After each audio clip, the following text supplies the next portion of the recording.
Weather Whiz Wednesday, my weekly segment where you send me your weather questions and I answer them on air every Wednesday. And if I pick your question, you get some tickets to the historic Elks Theater. Please keep the questions coming.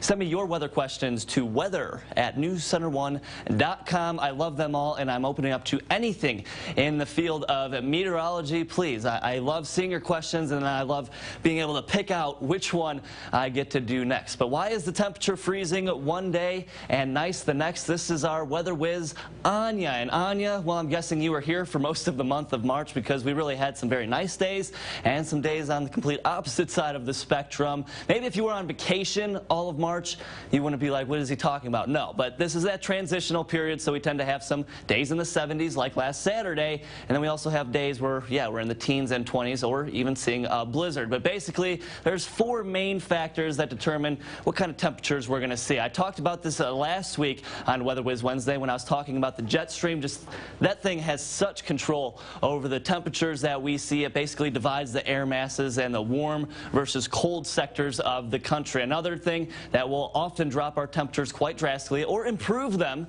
I guess we could look at the half full side of it, are fronts or air masses. Think of big bubbles of air moving across the country. That will have a huge impact on our weather. And of course the winds on the backside of those cold fronts out of the north and west on the strong side.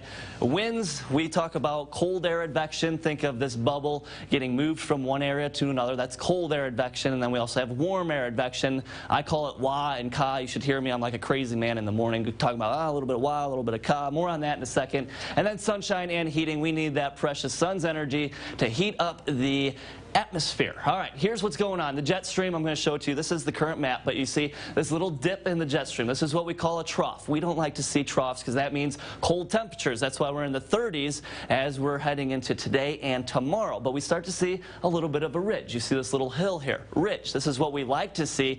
Now, I'm really excited because this model is bringing in a huge ridge to our west, and that's why I'm thinking we're going to see temperatures in the 60s and 70s because with the jet stream that far north, we start getting that warm air up into the northern plains along with a little bit of sunshine. But I say this quite often, but I figure I would depict it. We have areas of high and low pressure, and atmosphere always wants to be in balance, so high to low pressure.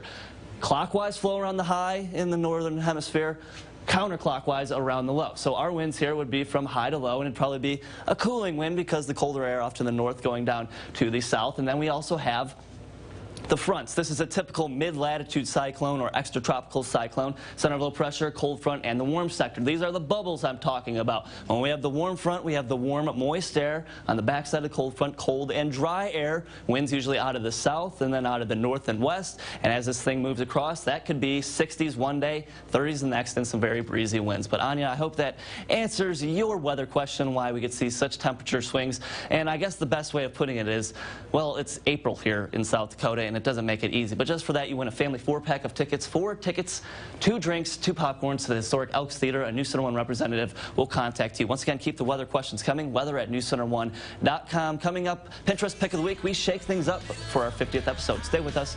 We'll be right back.